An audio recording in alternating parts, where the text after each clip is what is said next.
Welcome to the April 6, 2020 City Council meeting. Sorry for the delay. The technology is still new. Roll call. We'll start with Tommy Eyre. Are you present? I'm here. Hugh? Here. Nicole? Here. Jody? Here. Doug? Here. And Joan? Here. Okay, we still have a little bit of the fishbowl effect, but we think it's not. And the technician, the IT guy, just showed up. We'll keep going along. Vacation. We pray for our country at all times, that all citizens are safe, healthy, and happy. We pray for wisdom of all those who guide and govern. Help this government body in every situation to know and to do the things that are right and just, with soundness of judgment in making vital decisions. We pray for the peacemakers, that the holy, life-giving spirit may dwell in their hearts and the barriers of fear, suspicion, and hatred may fall. This we pray to the Holy Father. Amen. Amen. Amen. Item number 3, Pledge of Allegiance. I pledge allegiance to the flag of the United States of America and to the republic which stands one nation, under God, indivisible, with liberty and justice for all.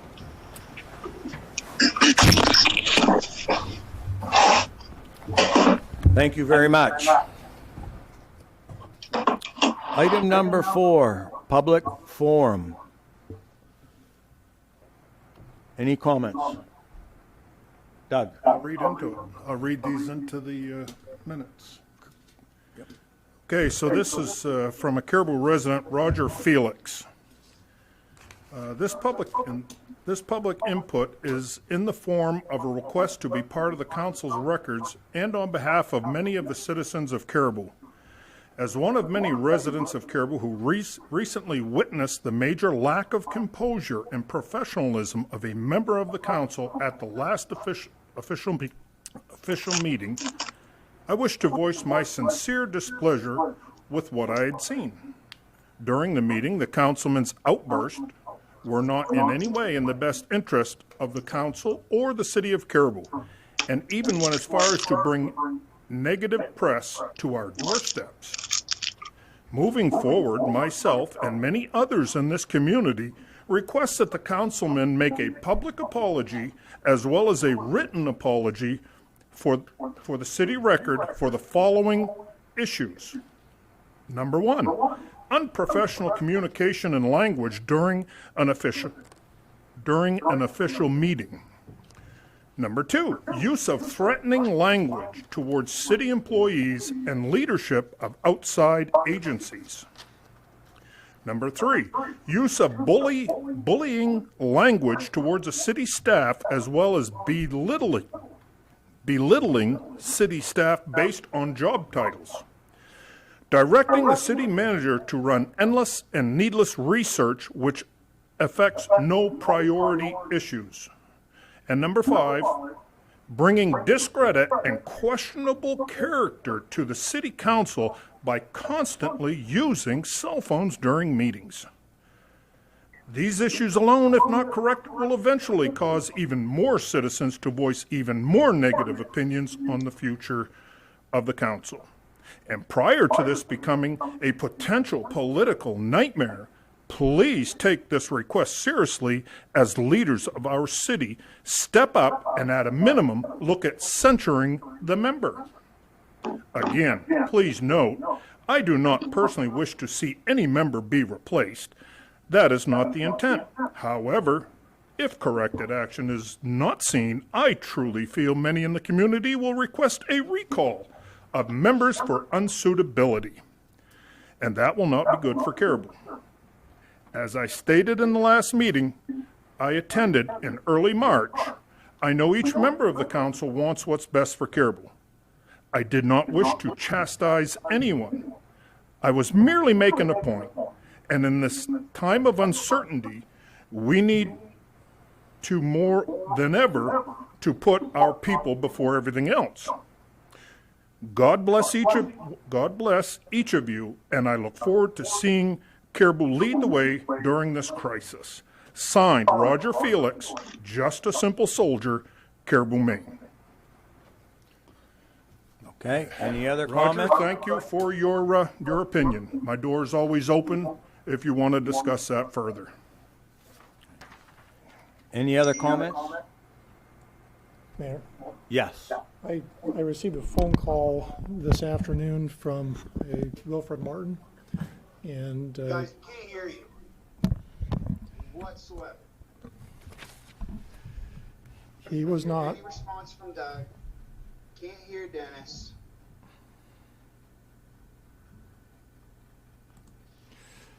Can you hear me now?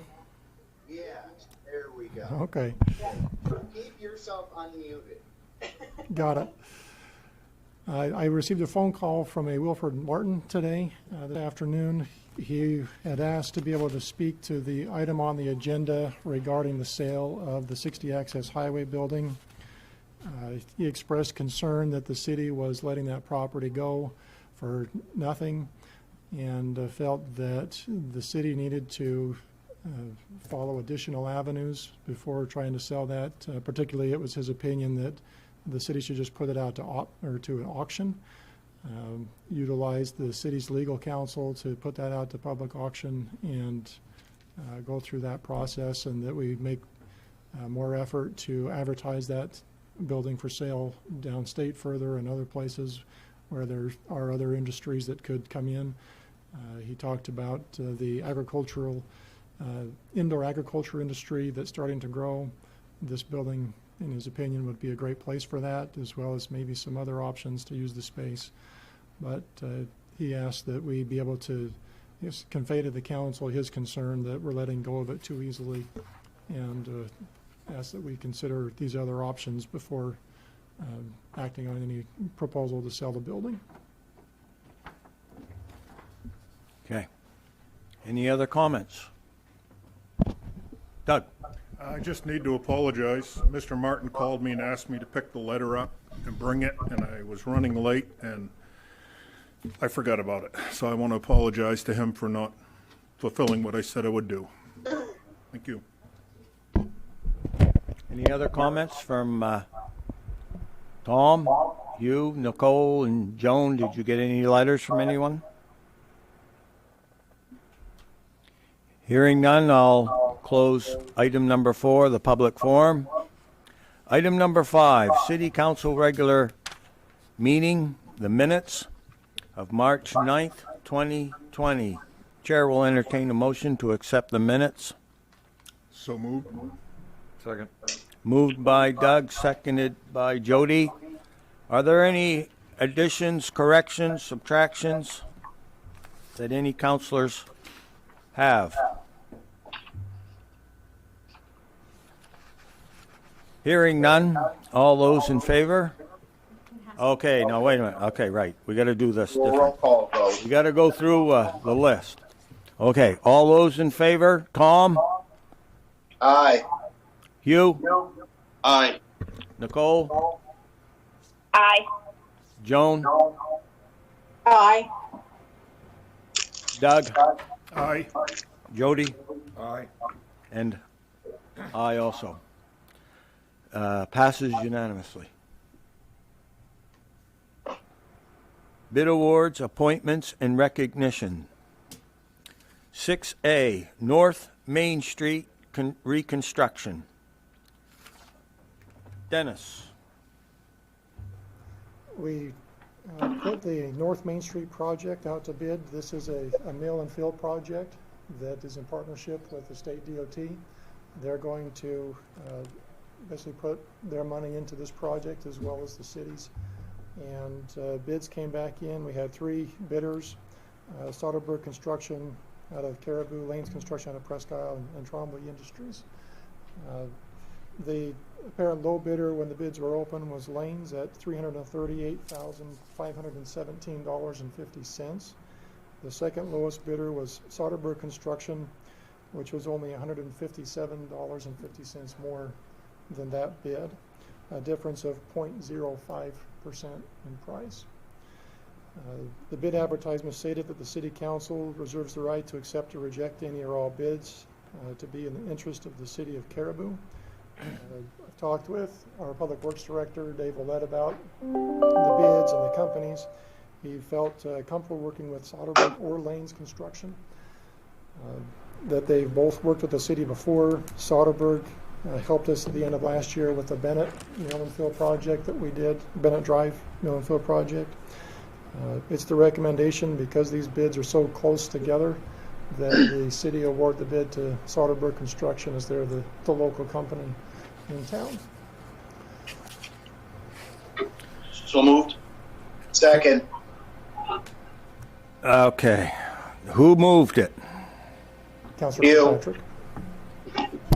And the motion is what? Accept the bid from Soderberg Construction. And Tommy, did you second it? Correct. Okay. It's been moved and seconded to accept the bid from Soderberg Construction for North Main Street project. Any discussion or comments? Doug? We also authorize the city manager to execute the necessary contract documents in that motion. I didn't hear. I couldn't understand her. She was asking if the motion included authorizing the manager to execute the contract documents. Absolutely. Well, that's, You, was that the motion? So moved. Tommy, was Second. that your second? Yep. Okay. Any other discussion? Doug? this just drives home the thing I've been whining about on the council, of that we as a community should have a written policy on a leadway for Caribou businesses. I don't think, I bid out across the country. Each place I bid, percentages varied, but they always favored by a certain percentage in-house.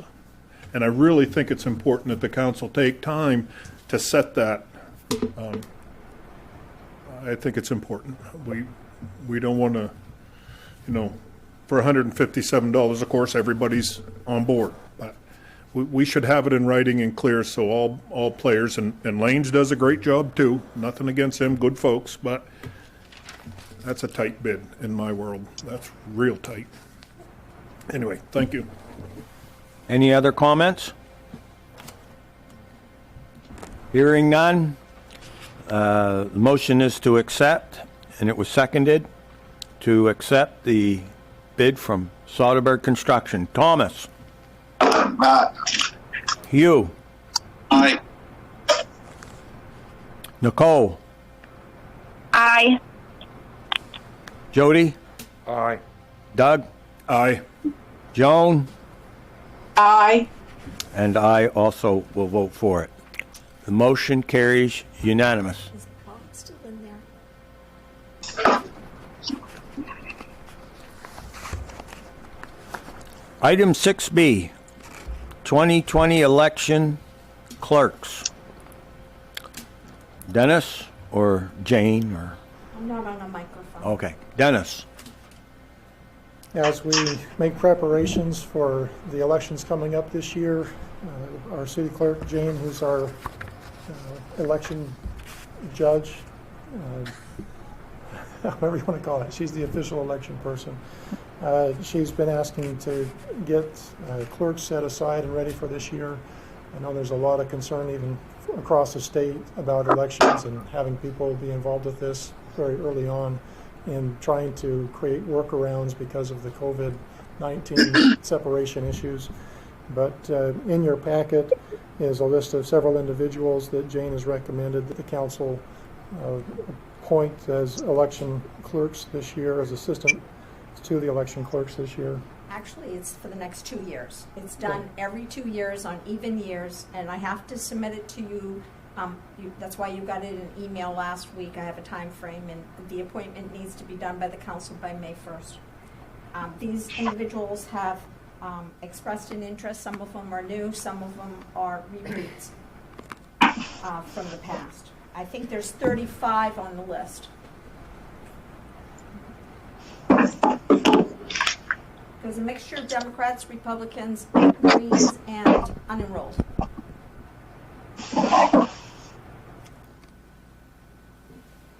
Do you normally have like an even mix of?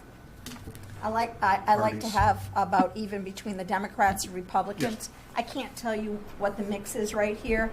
I actually did some calling because I was had more Ds than I did Rs, and so I went and I was recruiting. When I retire, I want to make sure that there's some ballot clerks because this is the list for 2 years. Yep. Any comments from anybody else? You probably didn't hear anything. Okay. Motion to accept the list as proposed. Somebody second that? I second it. Okay. Joan. Okay. Motion was made by Jody. It was seconded by Joan to accept the list as presented in our packet. Any other comments or questions? Hearing none, we'll now proceed to vote. Tom? Aye. Hugh? Aye. Nicole? Aye. Jody? Aye. Doug? Aye. Joan? Aye. And I also will vote for it. Motion carries unanimously. Okay, item number 7. 7A, discussion and possible action regarding liquor license for Northern Maine Brewery. Motion to approve. Second. Motion to accept from Hugh, seconded by Tommy. And could they authorize the mayor to sign it? Good point. So moved. Is that in your motion, Hugh? So moved. Tommy, would that be in your second? Correct. Okay. Any other questions or comments? Doug? Chief, was there any issues there? Nothing? Yeah, that's it. I'm good. Any other comments or questions? Hearing none. We'll vote. Tom? Aye. Hugh? Aye. Nicole? Aye. Jody? Aye. Doug? Aye. Joan? Aye. And I also will vote for it. Motion carries unanimous. Thank you. Item number 7B, discussion possible action regarding the renewal of Gill's sanitation rubbish hauling permit. Chair will entertain a motion. So moved. Second. Dab. Second. Mayor. Okay, Mark we're going to Don's go with Tom making the motion and Jody making the second. And the motion was to Gill's sanitation rubbish hauling permit renewal. Any comments or questions? Hearing none. All those in favor? Well, oh no, wait a minute. Got to go through the roll call. Okay, let's go backwards. Joan? Aye. Doug? Aye. Jody? Aye. Nicole? Aye. Hugh? Aye. Tom? Aye. And I also. Motion is unanimous. Item 7C. Resolution 4-1-2020 recognizing Loring Job Corps for civic excellence. So moved. Second. It's been moved by Doug and seconded by Jody. Nicole, do you have a copy of this in front of you? Yes, I do. Would you mind reading it? Okay. A resolution of the Caribou City Council recognizing the Loring Job Corps Center for Civic Excellence. Whereas the Loring Job Corps Center continued to serve Caribou, Aroostook County, and the state of Maine as a premier residential training and education center for youth. And whereas the Loring Job Corps Center is vital in preparing young people for employment, further education, and/or military service. And whereas the Loring Job Corps Center continues to be an important facet of our workforce development system and has proven record of success in preparing disadvantaged youth to obtain and hold a job or pursue opportunities in higher education. And whereas the combination of skills, self-confidence, and determination instilled in the youth will help them overcome setbacks and obstacles and allow them to find paths of success at all levels. The center's focused community service helps create the involvement needed to become better citizens and contributes to the importance of the community and future student success. And whereas the center and students have contributed thousands of hours of community service and support to civic and veteran organizations and have made Caribou a priority in their daily operations. And whereas the center continues to meet and exceed milestones at the regional and national levels in all levels of student development and placement. And we, as the City of Caribou, are proud of the many young people who took the challenge to join the program and make a better life for themselves and those around them. Their contributions cannot be overstated, and we look forward to watching their continued development. Now, therefore, we, the Caribou City Council, do hereby recognize May 18th, 2020 as Loring Job Corps Day. The resolution was duly passed and approved by the majority of the City Council, hopefully today. Well, thank you very much, Nicole. Are there any questions or comments from any of the councilors? Hearing none, we'll vote. Joan? Aye. Doug? Aye. Jody? Aye. Nicole? Aye. Hugh? Aye. Tom? Aye. And I also will vote in favor. Motion's unanimous. Thank you very much. Item 7D, Resolution 4-2-2020, authorizing participation in the MMA Safety Initiative Program. Dennis, would you explain this, please? I know that MMA and safety aren't necessarily spoken in the same terms usually, but this is the Maine Municipal Association, not Mixed Martial Arts Association. And we have, as a participant or as a member of the Maine Municipal Association, they provide our workers' compensation insurance. And they have a program that our Chief Financial Officer Carl Grant was able to identify and found for us, and turns out that we're already doing a lot of the steps that would be necessary to qualify for this safety program, and the benefit is upwards of 10% off of our workers' comp costs. And so that cost alone, getting 10% off of that could save us on the order of $10,000 or more every year as we're currently charging for those, or being charged for those services. In order to become a member of the Safety Incentive Program, they require that the council adopt a resolution authorizing the staff to move forward and become participants in that. And so that's what this resolution does, recognizes that Maine Municipal Association has a workers' compensation fund, we're a member of their association, and are willing to be participants in their program.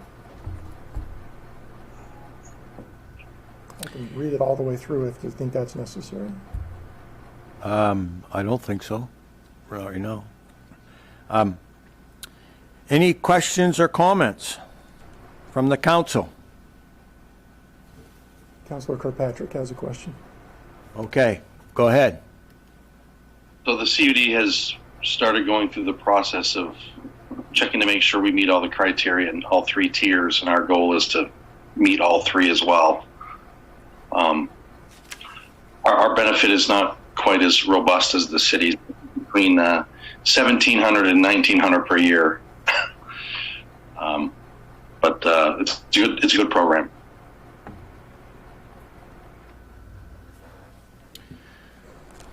Chair will entertain a motion. So moved. Second? Okay, Tom made the motion and Joan made the second? Yeah. Okay, is that how I heard it? Yep. And the motion was a resolution to authorize participation in the MMA Safety Initiative Program. Any discussion or comments? Any further discussion or comments? Hearing none, we will proceed to vote. Joan? Aye. Doug? Aye. Jody? Aye. Nicole? Aye. Hugh? Aye. Tommy? Aye. And I also will vote in favor. Motion carries unanimously. Thank you very much. Item 7E, discussion regarding operational agreement with Emera in relation to power generating facility at Lower Linden Street. Dennis. Mayor and councilors, I recommend that we have an executive session on this topic before we take any action on it, just so we can walk through the details of this, where it's pertaining to a real estate agreement between the city and another party. Okay, we will move item 7E into executive session. Item 7F, discussion and possible action regarding 51 Lombard Road property reclamation. Dennis. We were contacted by a relative of the prior owner of this property. We tax acquired it last year, and the relative has offered to pay all back taxes, all back fees and costs associated with the account in order to return this back into their father's name. It turns out that the father has been dealing with different issues, has been out of the city for quite a while, and was unaware that things were not being taken care of the way that they should have been with the estate and the payment of the taxes. But the relative, having found about the situation and the city's acquiring it, has now asked that they be able to retain the property after proper payment of all the fees. So right now, taxes owed are $4,718.61. As of today, with taxes, costs, and interest, the total amount to be paid would be $5,403.61. And so the request of the council is to accept the full payment and return the property back to the prior owner. So moved. Second. Second. Okay, I'm going to try this. It was moved by Hugh, and it was seconded by Jody. Tom. Okay, we'll make that Tom. Okay. Seconded by Tom. To accept the offer on the tax acquired property. Any questions or comments? That is at the 5,000, is that the amount we're agreeing? They said they would pay the full amount due. Okay, that's, I'm just trying to, the two numbers you gave, okay, yeah. Yes. I'm good.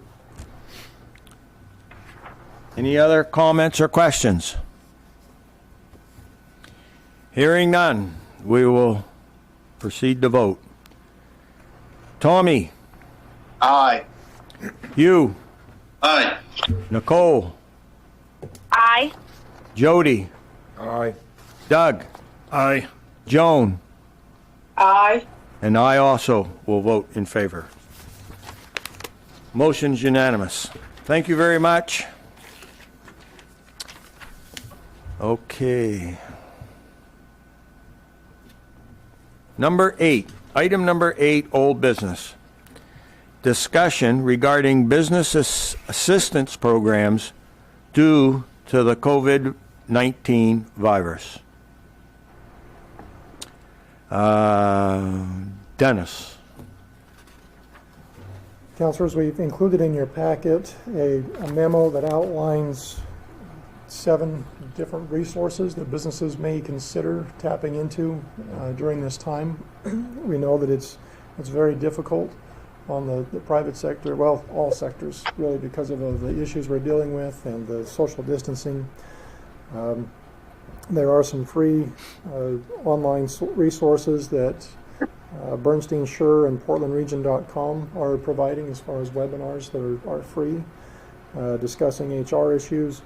The State Department of Labor has another sort of or set of human resource links and helpful items that they're providing on their website. The Central Aroostook Chamber of Commerce has also provided links on their website to for how-to information for loans and resources. They can be reached at 764-6561. The U.S. Small Business or U.S. Chamber has a small business emergency loan guide and checklist, which again in the memo that's in the council packet is a hyperlink to their website that people can go to. Small Business Association also has a paycheck protection program that businesses can work through. There are also gap funding opportunities available through the Northern Maine Development Commission. Robert Clark over there can help walk people through that process. And I also know the Caribou Economic Growth Council, they have some funding that business may be able to tap into, again, as maybe some bridge opportunities. Several local banks with their loan officers are providing additional expertise and ability to help walk people through all of the myriad of red tape that seems to be coming down with some of these funds. But definitely they're becoming more familiar with these loans, even as more direction is handed down from the feds with the Small Business Administration and other opportunities. So I know there's been some discussion of would the city be interested in also putting out an opportunity for funding. That would require a little more discussion and outlining how that might work, but other cities are looking at the options as well, doing some very low interest, small amount loans to help, again, create a bridge opportunity for small businesses. We will put this information out on the Facebook page. Like I said, it's already in the council packet, but we'll raise that out of the packet onto the city's website so that people can see that as well and have it a little more available so they don't have to dig for it as much. But definitely recognize there's concern out there, and what can we do to help businesses. I recall last week I was told it was Takeout Tuesday, and everybody was encouraged to go to a takeout restaurant and get a meal or two. Little things like that can certainly help as businesses are struggling through this time.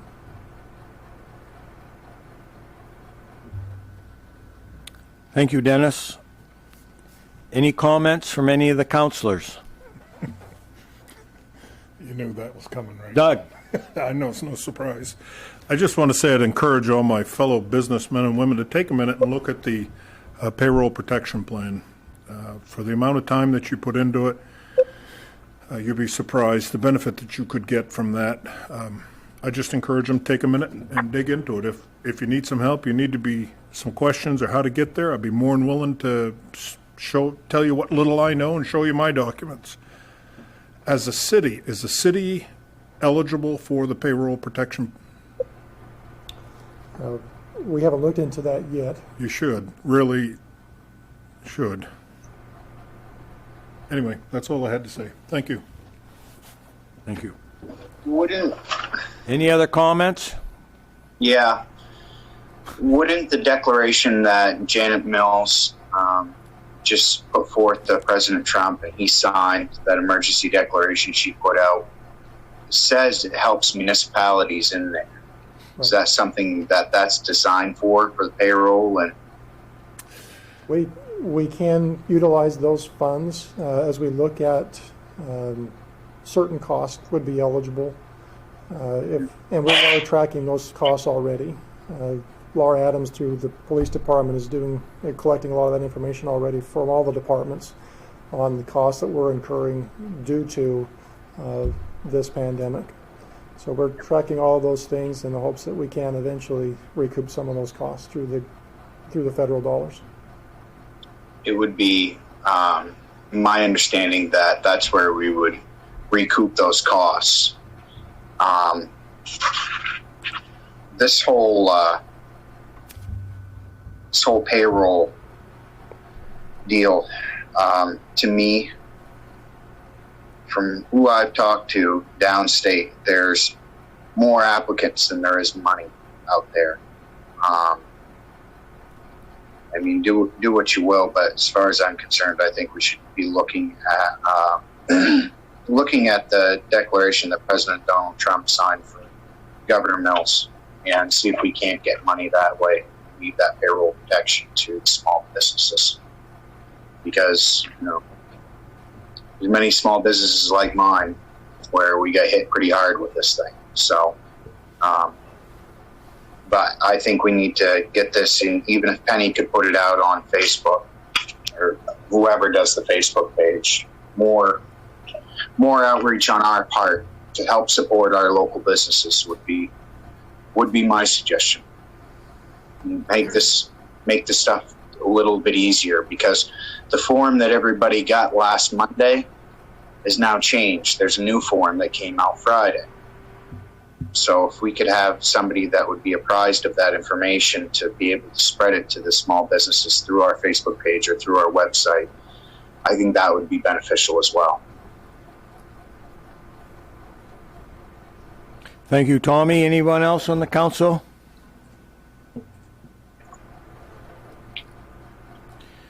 Thank you very much. Item 8B, discussion regarding city leave policy for pandemic situations. Dennis. Mayor and councilors, we talked about this on the last agenda. We had a draft pandemic leave policy that we were looking at. Council asked that we go out and we look at what other communities were trying to do with this as well as get advice from MMA. I was involved with multiple phone conferences with MMA, their legal counsel, many communities throughout the state, and even specific to Aroostook County, looking at how different communities are dealing with this. And so what's in your packet tonight is a compilation of a lot of those things, and there's no one set template that's been provided by MMA. They've simply said, if you're going to do this, keep in mind that you still have to pay people regular time if they're working regular time. If you make them, or if you allow them to work from home, you pay them regular time. If somebody wants to stay home, then there are certain provisions of the new Family First response to the Pandemic Act that have to apply. So we've tried to go through each of the different scenarios that Maine Municipals asked us to take into consideration and draft a policy that we think is reasonable and also allows some more flexibility to the employees. So it starts out that employees at work, as long as you're at your workstation, obviously we're going to continue to pay you the wages that you should be compensated. That if it turns out that the employees are directed to return home, be on quarantine, and there's no way for them to continue to work from where they're at, but because of the pandemic, we have to apply the 2-week rule that came out under FMLA. but also that if there's just no way for them to be able to work, that there would be what we would call administrative leave for a period of time. Hopefully, we won't have to utilize that very much, in that we can get this resolved sooner. The other issues are if people are working remotely from home, that they can't just work from home because they want to, that they have to present projects for approval to be able to work from home. Already provided our department head some guidelines on that, basically demonstrate what the project is, how there's going to be monitoring of it, the amount of time that's going to be involved with the project, and how that's going to be monitored. As we look at if employees just would prefer to remain home due to fear of exposure, then that employee would need to utilize their vacation or comp time. If there's the potential of, I know there was one question asked of me earlier today, if an employee prefers to stay home because of the potential threat to their family who may have health risks associated with this, what would be the situation there? And in that case, I think that falls under further guidelines we have here, that if somebody's staying home due to family or medical issues, that they would be utilizing their sick time, or again, they would be falling under the umbrella of the FMLA standards of the 2-week pandemic-related leave. If employees are out sick generally, they don't have the virus, but they're sick, they still would follow the regular guidelines of utilizing their sick leave. If they're out for an extended period of time, then the regular policy of providing doctor's notes would still kick in. They'd have to demonstrate that what the illness was that they were out for. If an employee has a family member in their home who contracts or is directly exposed to the pandemic, the employee is not allowed to return to work unless tested and cleared by a medical provider. The time away from the work in this instance will be covered by the employee's sick leave if found to be infected. If test results come back negative, then the time away from work will be covered under administrative leave. Basically, if we're telling you have to stay home, but you didn't have to, then you shouldn't be docked for not being able to come into work. Employees who remain home in order to care for children who would otherwise be in school but must remain home due to school closures will be asked to complete remote work assignments. And also, FMLA leave may kick in under these circumstances under the President's order. If employees are in quarantine, if an employee is placed on quarantine due to potential exposure resulting from close contact with infected persons in the line of duty as a public safety or emergency services responder, the employee will be placed on administrative leave during their minimum quarantine period or until test results are returned, providing a negative infection result, whichever is sooner. Obviously, we depend upon the public safety personnel and first responders. If they're not infected, we want to get them back on the board as soon as we can, but also we want to make sure that they're protected and they're not infecting their families or the co-workers if that happens. If seemingly healthy employees are directed to leave work and return home, not report to work, or be quarantined in the manner they are prevented from working remotely, then under the FMLA guidelines, they will be able to receive administrative leave for up to 80 hours of full-time, or 80 hours for full-time employees, or 2 weeks equivalent hours for part-time employees, which is again under the President's mandate of the expanded FMLA. FMLA would still be part of all of this. Employees can still take advantage of the 2 weeks of pandemic leave or the sick leave, plus there would be the 12. We're still trying to understand all the nuances of the new language that's being rolled out, but they would still be eligible for up to the additional 10 weeks of leave under FMLA. There's some question if it's 10 weeks or 12 weeks, but all of that would still apply. Are there questions or any other discussion you want to have on this? I should note this has been drafted in your packet as an emergency ordinance that the council can consider. It could be adopted tonight as an emergency ordinance. We can continue to work on it and refine it as need be during the period of this emergency declaration.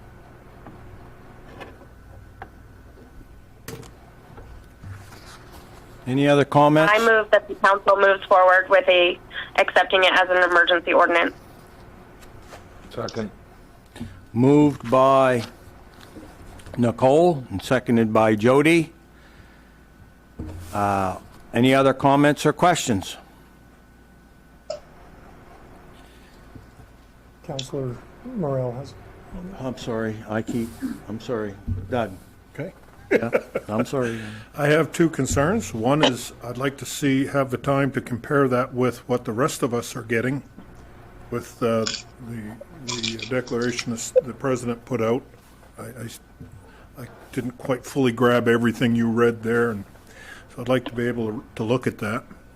Two, I'm still trying to get my arms around how are we going to manage people that work from home. I have no problem that they do it, but how are we going to manage that is taking place? So that's another question. I'd like to I'd like to be able to get my arms around to understand how we're going to manage out-of-house work. I guess that's the end of mine. Okay.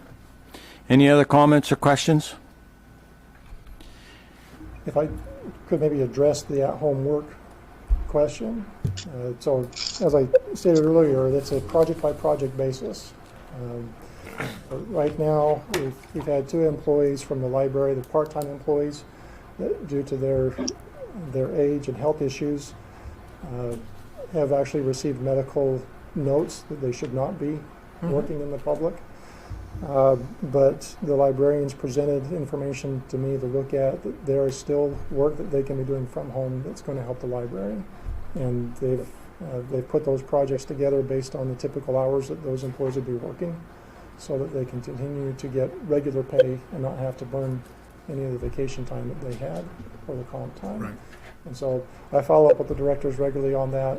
What's going on? Are they meeting their assignments? Are they doing what they need to still be working from home? For me, it's because I don't, in my world, everything's timed. Every job is timed. You have a certain amount of time to function in the daytime. And I'm just curious how, let's say I worked for the city and you said, Doug, I need a report. I'll just say that for the lack of, I need a report on X, Y, Z, I gotta have it.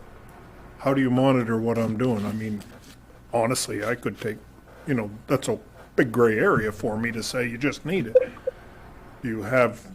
That's what I'm trying to get to is understanding how, not saying anybody would do it, but how do you measure and manage if they're not in-house, I guess was kind of my question. Right. So every assignment that goes out is going to have a deadline attached to it, right? You have to show performance that you're doing these things, turning these things in on a weekly basis, or, for instance, the library reading time. Erin Albers, who's our children's librarian over there, she's been preparing videos, posting those out on Facebook. They know that preparing those videos takes so many minutes and hours of time, and one of her things is she'll be working in the library when she can, but as part of her being able to work at home a little bit to take care of her family, she has to generate so many of those videos that can be uploaded over time. Okay, no, that helps me understand how it's going to work here at the city. And that obviously pertains to anybody within the building here that decides. Okay. Right. Thank you. Dennis, you said MMA doesn't have a template. Do you know of any of the other surrounding communities that have implemented any of these policies? I know that Fort Fairfield took the piece that we were discussing last week, added a few health centric type of items into it, but they adopted that language from last week. This language today is quite a bit different from everything that was looked at last week from our point. Dover Foxcroft adopted a very lengthy document outlining health standards and compliance with the CDC, and also how they would handle people staying at home.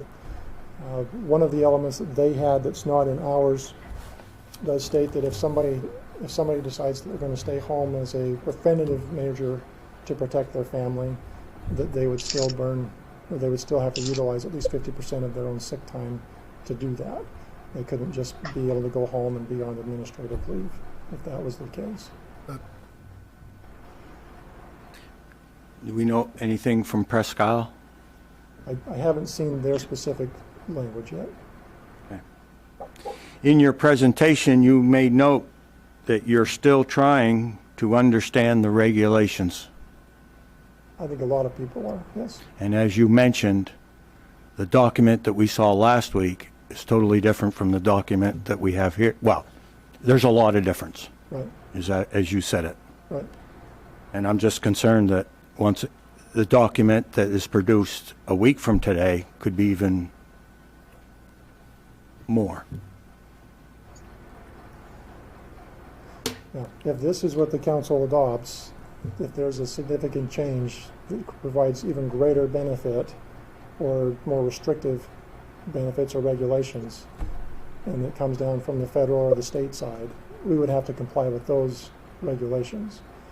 But certainly we would not be providing any additional benefit to employees beyond what this document has without council review. If I understood the directive sent down by the federal government, that is our default. If we don't adopt anything tonight, that is our default. Yes, And there are, if I understood it, there's a couple things in there that might be more beneficial if it was left as the default to the employees. and so if the federal government provides greater benefit, we have to utilize that benefit. We can't provide less than what they've said we can provide. Okay. Okay. Any other comments or questions? I had one little Doug. add. That if I understood it, the letters that I received, that if, God forbid, an employee got it up to 80 hours paid, if this employee went home and had to go home to, say, take care of a child or a spouse, was 2/3 pay. And there was one more, and I just lost it. If they elected to travel out of, say, Caribou to a hotspot, null and void. You knew that that was a hotspot. You should not be there. And that's kind of where I was going with my comment, as to understanding the need to reinvent the wheel if we took those simple guidelines and went by them. Just a thought. So as with regards to the going home paying 2/3, the federal guidelines do say that we have to pay them 2/3 of their regular pay. Right. Well, what about that remaining third? Under the resolution or this emergency ordinance, that difference is made up by the employee's own sick time. Okay. And so, I understand now, yeah. but yeah, Yeah, see, for us, if it's up to the business owner, and hopefully we're all going to be understandable, and that person would get paid, but by the law, we would only have to pay 2/3, and the poor guy or woman would be out the rest of it. right. Okay. So in this case, for them not to be out the rest of it, they would have to utilize their own sick time to make We up the wouldn't want to difference. see, and I'm not condoning somebody not getting paid. I'm just trying to make conversation and understanding between us that what works for the city and what's out in the private sector. I'm sure most businesses would probably fall over themselves to help their employees, you know. But if you read the letter that came from the government, Right. they get the short end of the stick on the bottom two tiers there. Right. Okay, any other comments, questions? Hearing none. Joan, we're going to proceed to vote. Joan, Aye. Doug, Aye. Jody, Aye. Nicole, Aye. Hugh, You're muted, Hugh. He's got a thumbs up going there. Hugh? Okay. Aye. Tom? Aye. And I will vote negative. So motion carries 6-1. Thank you very much.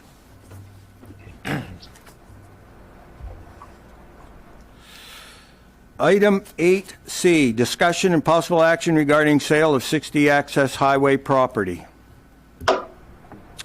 Dennis?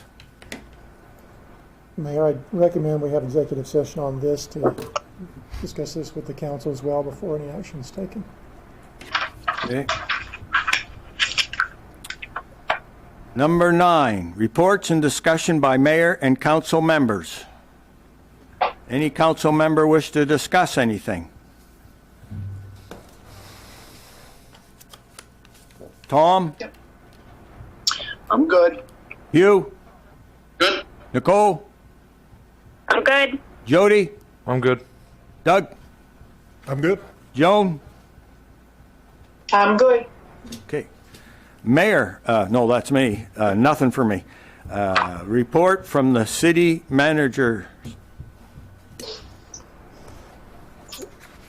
Mayor and council, I'd actually like to turn a little bit of time over to Penny Thompson if I could.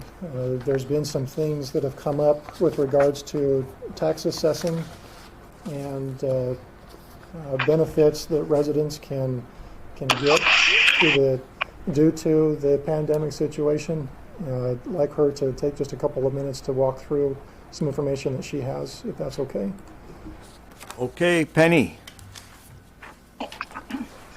So one of the responsibilities of our department is to qualify exemptions on real and personal property located within the city of Caribou. There are different types of exemptions, and most applications must be filed prior to April 1 of the tax year. Effective March 31st, Governor Janet Mills signed an executive order extending the April 1, 2020 application deadline for certain property tax exemptions. The executive order was signed pursuant to the civil emergency proclamation signed by the governor on March 15th. And it says that ordinarily applications for certain property tax exemptions would be submitted on April 1 to be effective for a municipality's property tax commitment. The executive order extends the April 1 deadline to either the commitment date of the municipality or 30 days after the termination of the declared emergency, whichever occurs first. The extended application deadline includes property of institutions and organizations, estates of veterans, solar and wind energy equipment, exemption of homesteads, and exemption of business equipment. This executive order remains in effect until amended or rescinded. So what I want you to know is that our department staff does work with citizens to timely file exemption applications. For example, all energy equipment exemption applications have already been filed. This is so that the work to establish the final taxable and exempt values for the city can be communicated to Mr. Marker for tax rate discussion with you, the council. Having a set deadline for applications ensures that the department can trust that no further changes will take place between the time that values are set in TRIO and those are given to the manager and the tax commitment. So the next steps that will happen, we will continue to encourage taxpayers to file exemption applications before the values are set. If valid exemption applications are received after values are set, but within the extended time frame set by the governor, after commitment, department staff will prepare abatement paperwork for the exemption amounts. One note on that, for homestead and veteran exemptions, we can still enter those into the municipal valuation return for the same reimbursement as if they were filed by April 1. For personal property accounts that we feel are entitled to a yet unfiled Betty exemption, the account will not be assessed at commitment. Instead, a supplemental assessment will be made after the deadline for exemption has passed. But again, every effort will be made to get all necessary paperwork signed and processed from taxpayers before the values are set. For example, today I talked to 2 different taxpayers who inquired about the exemption. Also in the mail today, I mailed 102 exemptions to people that had sent out 300 back in March. Some were returned, some were not. One of the things I worked on this weekend was to go through that list, find out what day it was that the folks closed on their house. So if it was before April 1, 2019, then indeed they would be eligible for 2020. So those folks were mailed today. They should receive tomorrow a personalized letter. It has their property. It has when their property closed. It has a form, and it even has an envelope. I don't know how I could have made it any easier for them to file. I did that because I really am trying to cut down on applications that are valid applications and would be considered timely filed that would come in after the values are given to Mr. Marker for discussion with this year's tax rate. That was the first executive order that came out last week. The second one had to do with the 4 current use programs in the state, which are open space, farmland, tree growth, and working waterfront.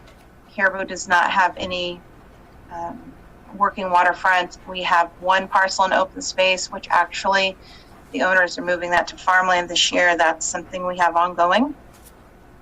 By state statute, current use applications must be filed prior to April 1 of the tax year. And this executive order, again, it was effective March 31st. It extends the April 1, 2020 application deadline for current use applications, and that extends them to July 1. And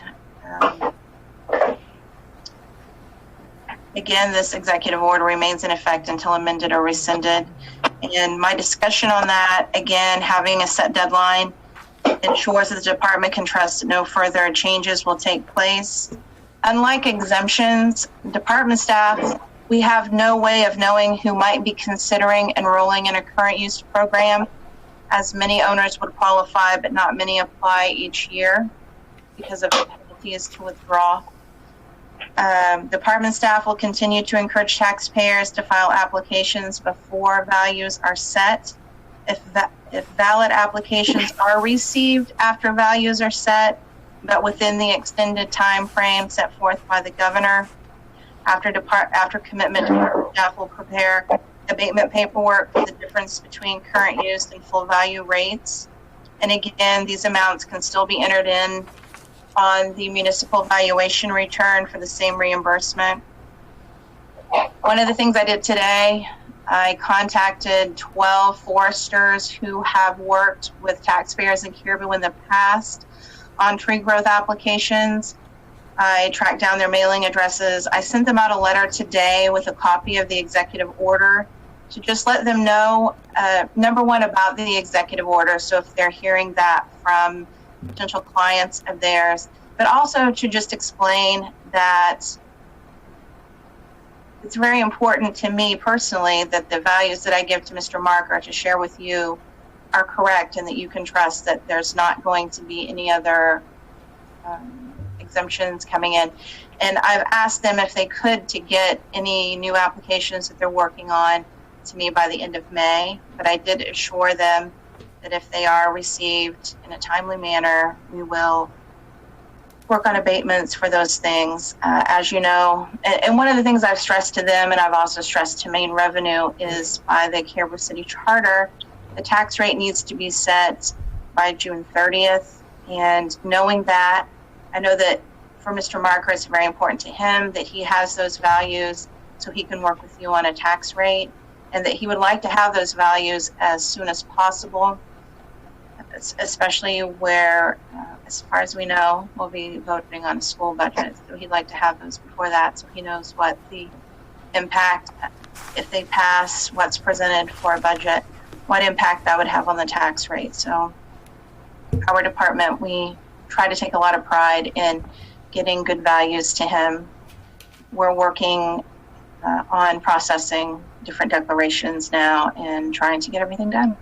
So if someone has questions, I'd be happy to answer them. Any questions? Doesn't look like it. Okay. Thank you, Penny. Thank you. You're welcome. Thanks so much for the time.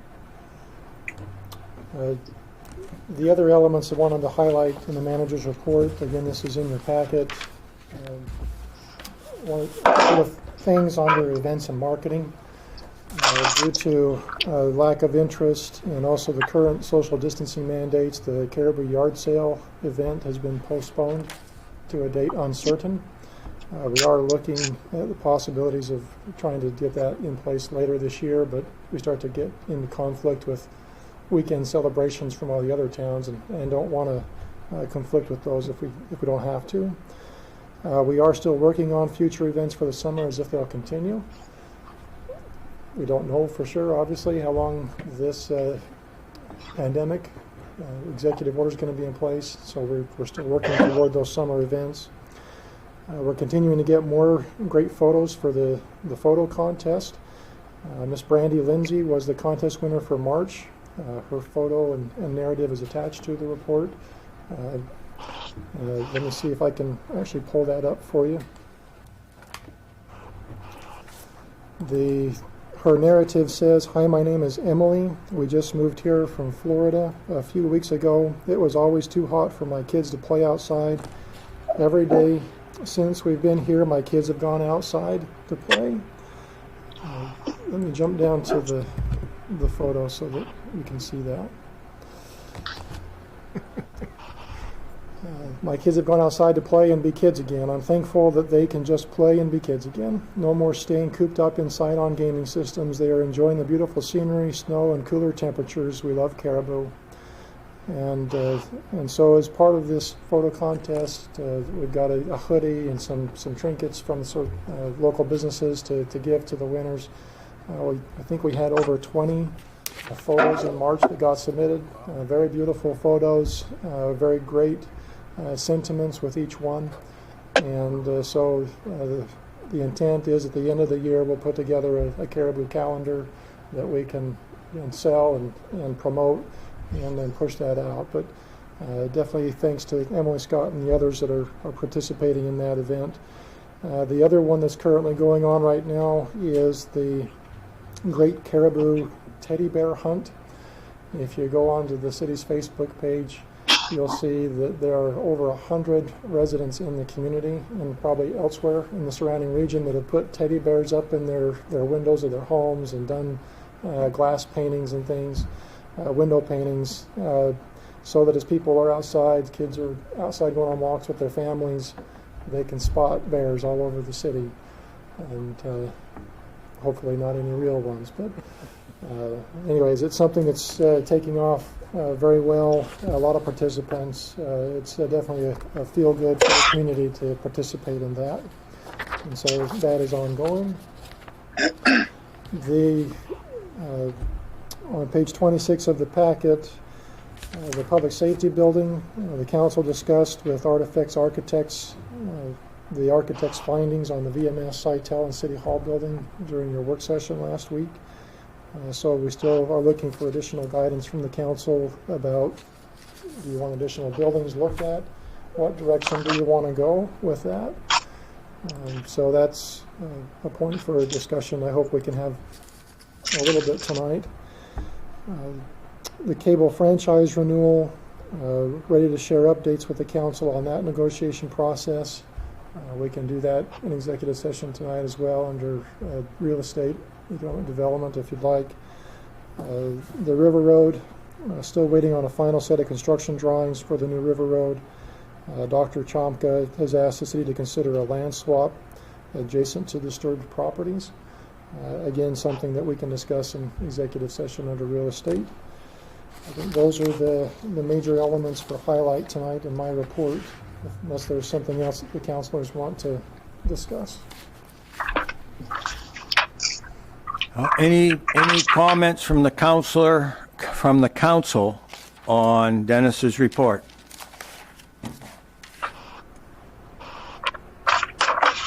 I hear none.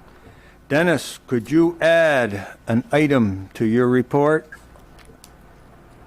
The progress of possibly having a charter change on the November ballot. And the charter change that I wanted to put on was when the expense budget had to be approved. And there was talk, is it a revision or is it an amendment?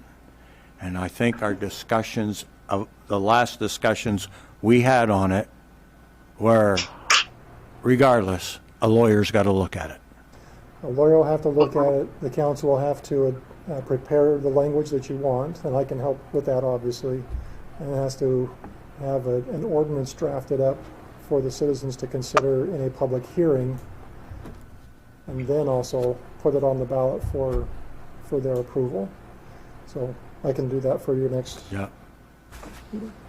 The language that I was shooting for was what used to be in the charter before it got changed 5 or 6 years ago.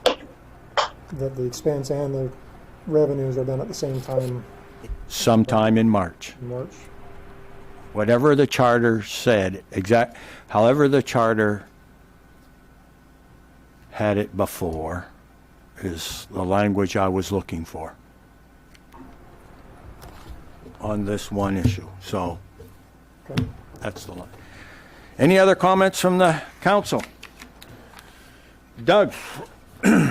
In the thought process, excuse me, of economic development, I got, you got the headhunters, if you will, that approach us, businesses out there, and I'd just like to read a couple of bullet points so that we get a better understanding when we're talking economic development. What are we up against?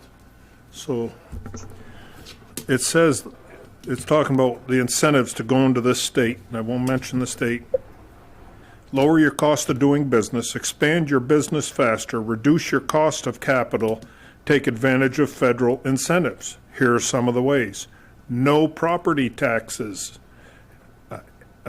Indian employment tax credits, accelerated depreciation, favorable labor laws, district environmental permitting, in-house construction permitting, no zoning regulations, loan guarantee programs, eligibility for new markets, tax credits, infrastructure grants, tax-exempt bonding authority, SBA 8A program, hub zone eligibility, empowerment zone, foreign trade zone, growth and prosperity program, jobs tax credit, rural economic development, existing manufacturer tax credit, research and development jobs credits, national and regional headquarter jobs credit, skills training tax credits, minority business certification program, business enterprise loan program, the minority business microloan,